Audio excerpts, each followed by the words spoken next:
100 में 90 शोषित है, 90 ने ललकारा है, जात पात और धर्म पर 90 भाग हमारा है। इसको आप लोग अदरवाइज नहीं लीजिएगा।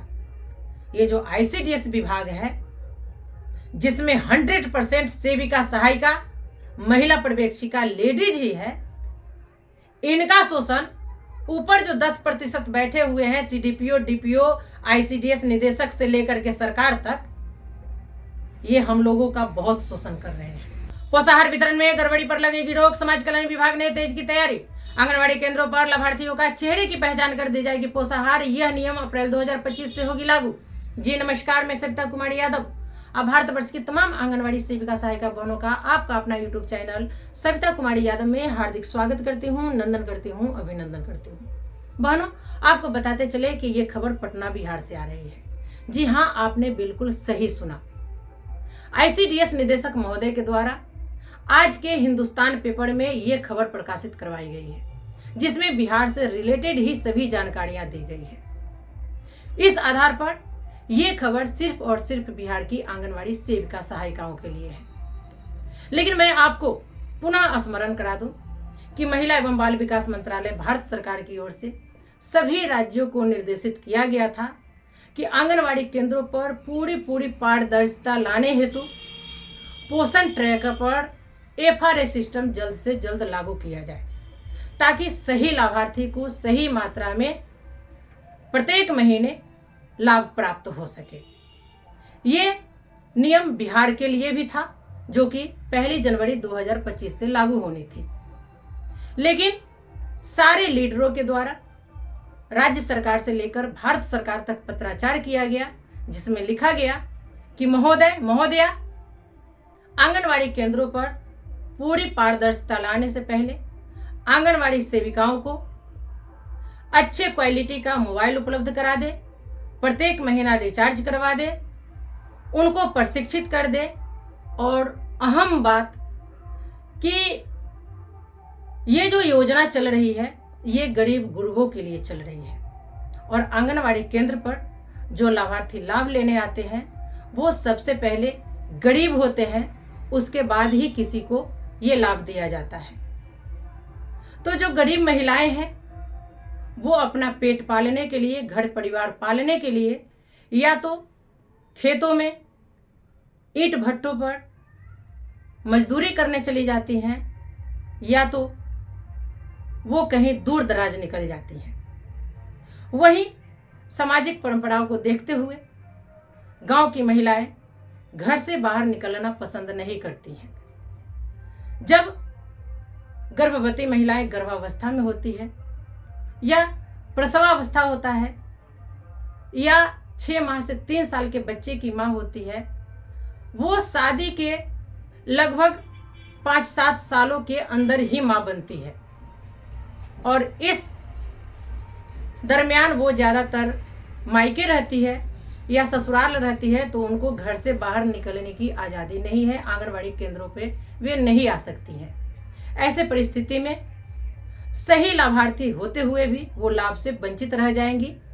इसको लेकर अखिल भारतीय आंगनवाड़ी कर्मचारी महासभा की ओर से माननीय महोदय महोदया को 4 विकल्प दिए गए थे कि महोदय, अगर आप आंगनवाड़ी केंद्रों पर 100% लाभार्थी को लाभ देना चाहते हैं, आप पारदर्शिता लाना चाहते हैं, तो जिस तरह से जन वितरण प्रणाली के यहाँ किसी घर से 4, 8, 10, 12 सदस्य हैं, सभी का आधार लिंक है, अगर एक का अंगूठा लग जाए तो सभी का राशन उस व्यक्ति को उपलब्ध करा दी जाती है। ठीक उसी तरह आंगनवाड़ी केंद्रों पर भी वैकल्पिक व्यवस्था की जाए, यानी कि गर्भवती और धात्री महिला के लिए उनके पति, वो स्वयं और सास ससुर, ये 4 में से कोई एक विकल्प दिया जाए।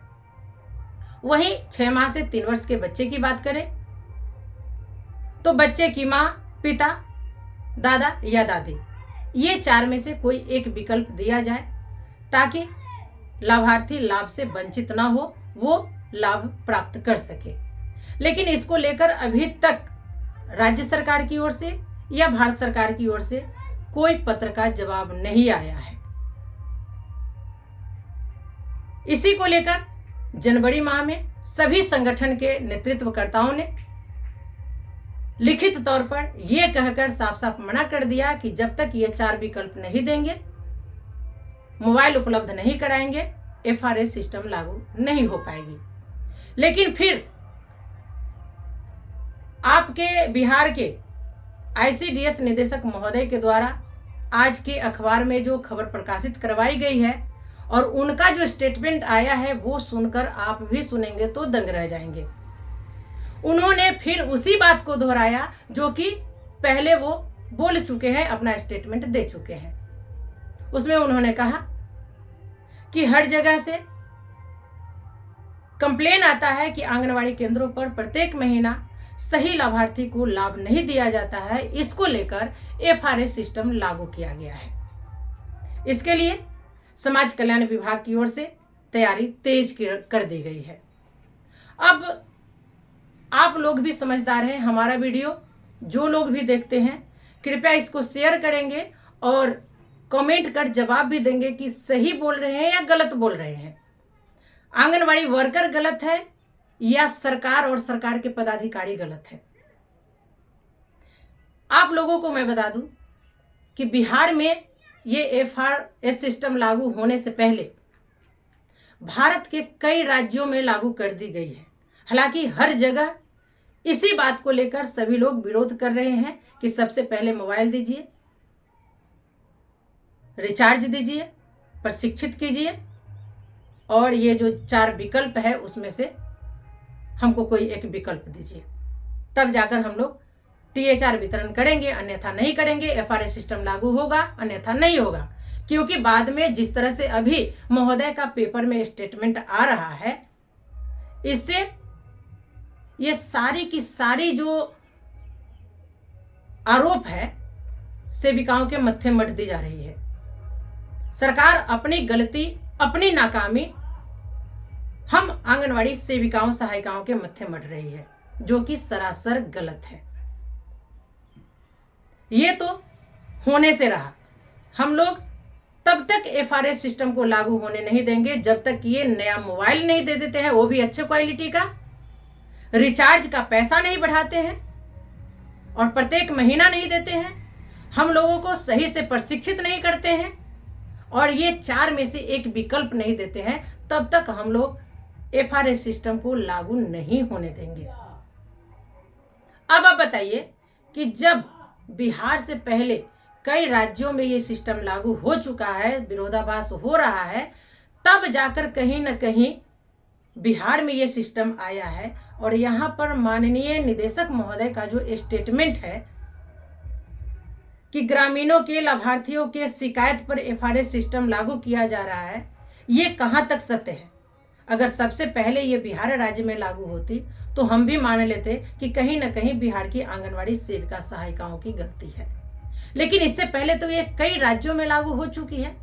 महोदय इतना भी नहीं करिए कि हम लोग जो आपके लिए अपने दिल में मान सम्मान रखे हैं वो भी खत्म हो जाए। झूठ उतना ही बोलिए, किसी को आरोपित उतना ही कीजिए जितना कि हम सह सके। चोर तो सब है, कोई हीरा का चोर है तो कोई खीरा का चोर है। सिस्टम में सब कोई बंधे हुए हैं नीचे से ऊपर तक, वो हमें भी पता है। भले ही कोई डर से मुंह ना खोल रही हो, लेकिन हम तो खोलेंगे। 7,000 की नौकरी पर आप हमको गुलाम नहीं बना लिए हैं। एक तो मानसिक शारीरिक शोषण करते ही हैं, आर्थिक शोषण भी करते हैं, और अब इस तरह का आरोप प्रत्यारोप कर रहे हैं, ये कहीं से उचित नहीं है। हो सकता है ये आंदोलन का बहुत बड़ा रूप ले ले, नहीं तो आप अपनी बातों को वापस लीजिए। तो आप लोग कमेंट करके बताएंगे कि ये जो इनका स्टेटमेंट है वो सही है। और मैं प्रूफ के तौर पर जो आज का पेपर 30 जनवरी 2025 का पेपर है, उसमें जो खबर प्रकाशित हुई है, उसमें माननीय निदेशक महोदय का जो स्टेटमेंट है, एक बार आप लोग भी सुन लीजिए, फिर कहिएगा कि हम सही बोले कि गलत बोले। मानदेय बढ़ोतरी करवाने के लिए इन लोगों का मुंह नहीं खुलता है कि आंगनवाड़ी सेविका सहायिकाएं दिन रात इतना काम करती है, जितना काम है उसकी गिनती करना मुश्किल हो रहा है। खुद हम आंगनवाड़ी वर्कर हैं, वो सभी कार्यों को करते हुए भी उसको गिना नहीं पा रहे हैं, पदाधिकारी नहीं गिना पा रहे हैं, फिर भी इन लोगों का अल्प मानदेय है। इन लोगों को 10-12 घंटे काम करवाने के बावजूद हम इनको अंशकालीन कहते हैं, समाज सेविका कहते हैं। कितनी शर्म की बात है। आइए मैं अपनी बातों को जारी रखूंगी। इससे पहले मैं आज का पेपर जो है प्रकाशित हुआ है वो मैं आप लोगों को पढ़कर सुनाती हूँ। तो आप देख सकते हैं, आंगनवाड़ी केंद्रों पर चेहरे की पहचान कर मिलेगा पोषाहार। पोषाहार वितरण में गड़बड़ी पर लगेगी रोक, समाज कल्याण विभाग ने तेजी की तैयारी। पटना, हिंदुस्तान ब्यूरो। राज्य के आंगनवाड़ी केंद्रों पर चेहरे की पहचान कर पोषाहार मिलेगा। राज्य के सभी 1,15,009 आंगनवाड़ी केंद्रों में फेस रिकॉग्नाइज सिस्टम FRS लागू होगी। यह व्यवस्था आगामी अप्रैल से शुरू हो जाएगी। पोषाहार वितरण में किसी प्रकार की गड़बड़ी नहीं हो, इसे सुनिश्चित करने के लिए यह व्यवस्था लागू की जा रही है। इसके लिए समाज कल्याण विभाग के समेकित बाल विकास परियोजना निदेशालय ICDS ने तैयारी तेज कर दी है। राज्य के सभी आंगनवाड़ी केंद्रों पर 1,05,00,000 बच्चों, गर्भवती और अति कुपोषित लड़कियों और महिलाओं को पोषाहार मिलता है। आंगनवाड़ी केंद्र पर कुल लाभुक लगभग 1,07,00,000 है। इसमें लगभग 99% लाभुक का आधार लिंक है। आंगनवाड़ी केंद्रों पर 6 वर्ष तक के बच्चों को पका हुआ ताज़ा भोजन देने का प्रावधान है। अतिरिक्त पोषाहार के तौर पर सप्ताह में 2 दिन बुधवार और शुक्रवार को प्रत्येक बच्चे को 1-1 अंडा दिया जाता है। इसके साथ ही सप्ताह में 2 दिन मंगलवार और गुरुवार को दूध दिया जाता है। आप लोगों को इस बीच में मैं एक जानकारी दे दूं कि सप्ताह में 1 दिन जो अंडा दिया जाता है, वो जहां अंडा नहीं दिया जाता है वहां पर इसके बदले में मूंगफली दी जाती है। तो अब आगे बढ़ते हैं। नई व्यवस्था लागू होने पर आंगनवाड़ी केंद्रों पर पोषाहार के लिए लाभुक का आना अनिवार्य होगा। महिला एवं बाल विकास मंत्रालय ने आंगनवाड़ी केंद्रों पर पोषाहार वितरण में FRS लागू करने के लिए कहा है। अब यहाँ पे आप देख सकते हैं 1,07,00,000 को पोषाहार योजना का लाभ मिलता है बिहार में। 99% लाभुक का आधार लिंक है राज्य भर में। आंगनवाड़ी केंद्रों पर 6 वर्ष तक के बच्चों को पका हुआ ताज़ा भोजन मिलता है। पोषाहार वितरण में फेस रिकॉग्नाइज सिस्टम FRS लागू होगा। ऐसे होगा चेहरे का मिलान। पोषाहार वितरण संबंधी रिपोर्ट और मॉनिटरिंग के लिए पोषण ट्रैकर है। पोषण ट्रैकर ऐप में ही FRS का फीचर रहेगा। इसकी सहायता से आंगनवाड़ी केंद्रों पर लाभुकों का चेहरा मिलान होगा। चेहरा मिलान होने के बाद ही नियमानुसार पोषाहार दिया जाएगा, क्योंकि लाभुकों का आधार लिंक है। क्या होगा इससे फायदा? पोषाहार वितरण को लेकर विभिन्न स्तरों पर शिकायतें मिलती रही हैं। अमूमन इस तरह की शिकायतें आती हैं कि आंगनवाड़ी केंद्रों पर वास्तविक लाभुक की तुलना में अधिक लाभुकों का पोषाहार उठाव हो रहा है। फेस रिकॉग्नाइज सिस्टम FRS लागू होने से जितने बच्चों की केंद्र पर उपस्थिति होगी उतने को ही पोषाहार भेजा जाएगा। आंगनवाड़ी केंद्रों पर पोषाहार वितरण में फेस रिकॉग्नाइज सिस्टम FRS लागू करने की तैयारी है। इस व्यवस्था के लागू होने से वास्तविक लाभुक को पोषाहार मिल सकेगा। केंद्र ने लागू करने का निर्देश दिया है। ये बातें आपके ICDS निदेशक श्री कौशल किशोर जी का कहना है। तो आप लोगों ने देखा माननीय महोदय का स्टेटमेंट। अगर इनको सुनने के बाद भी आपका खून नहीं खौला तो वो खून नहीं पानी है। अपने हक अधिकार के लिए एक होइए और सड़क से सदन तक अपनी आवाज को उठवाइए, रोड से कोर्ट तक अपनी लड़ाई को लड़िए, तभी जाकर आप अपना मान सम्मान बचा सकती है। अन्यथा इसी तरह लोग काम करवाते रहेंगे और आपका उपहास उड़वाते रहेंगे और खुद उड़ाते रहेंगे। आप न घर की रही न घाट की रही। घर में घर वाले नहीं चलने दे रहे हैं, समाज में समाज वाले नहीं चलने दे रहे हैं, और जो हमसे मोटी रकम की उगाही करके अपना पेट पाल रहे हैं, ऐसो आराम कर रहे हैं, आज वो भी हम ही लोग को चोर साबित कर रहे हैं। हम तो हर बार कहते हैं चोर तो सब है, कोई हीरा का चोर, कोई खेड़ा का चोर, चोर सब है। इस युग में कोई राजा हरिश्चंद्र नहीं है, वो सत्यवादी नहीं है, ईमानदार नहीं है।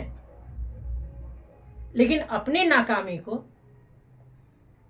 हम आंगनवाड़ी सेविका सहायिकाओं को मत्थे इसलिए मढ़ दी जाती है कि हम लोग गरीब परिवार से आते हैं। हम लोग अपनी आवाज को बुलंद नहीं कर सकते, करते भी हैं तो घर परिवार वाले, समाज वाले ही हम लोगों को पीछे हटने के लिए मजबूर कर देते हैं। एक कहावत है, 100 में 90 शोषित है, 90 ने ललकारा है, जात पात और धर्म पर 90 भाग हमारा है। इसको आप लोग अदरवाइज नहीं लीजिएगा।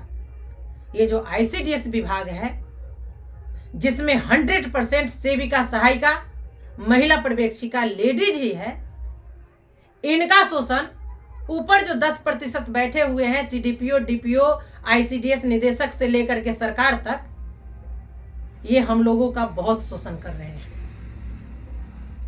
आप लोग एक होइए और एक होकर अपनी आवाज को बुलंद करिए। चाहे टुकड़े टुकड़े संगठन में बटे हुए हैं, कोई बात नहीं है, लेकिन जब लड़ाई हो तो सब एक साथ होकर के लड़िए। कोर्ट भी जाना है तो एक साथ जाइए, नहीं तो बस अपने अपने राधा को याद करिए। तो चलिए, आज के वीडियो में फिलहाल इतना ही। हमारा वीडियो आपको कैसा लगा एक कमेंट कर जरूर बताएंगे। फिर मिलते हैं अगले वीडियो में कुछ और नई जानकारियों के साथ। तब तक के लिए आप हमें विदा दीजिए। नमस्कार।